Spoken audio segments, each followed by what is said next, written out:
बात हुआ। हाँ बोलिए।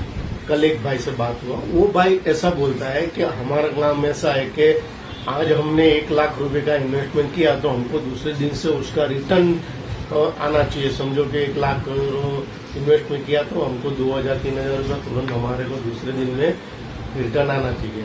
हमको लोग ऐसा बोलते हैं। अच्छा। जब धोलेरा की मैंने बात की उस भाई से कि भाई आप इन्वेस्टमेंट करो, तो वो भाई बोलता है कि हमको इंस्टेंट पैसा कमाना है, इसलिए हम लोग को धोलेरा का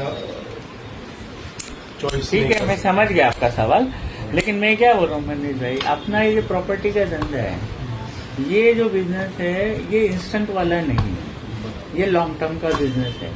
लॉन्ग टर्म का मतलब होता है कम से कम कोई भी प्रॉपर्टी 5 साल 7 साल 10 साल रखेंगे तो उसका आपको प्रॉफिट अच्छे से अच्छा मिलेगा। 10 साल में प्रॉपर्टी जो धोलेरा में मेरा एक्सपीरियंस है वो कम से कम 3.5 से 4 गुना हमारा प्रॉफिट हुआ है उसमें, समझो। ठीक है ना।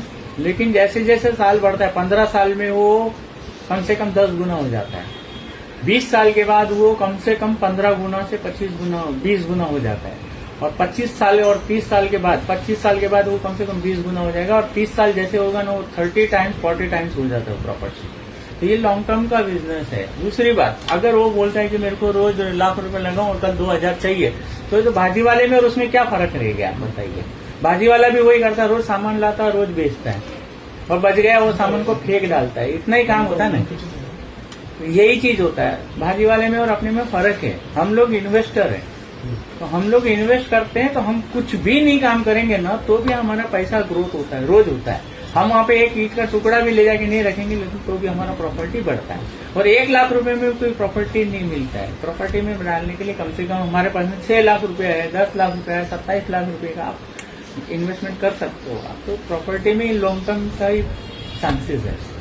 कभी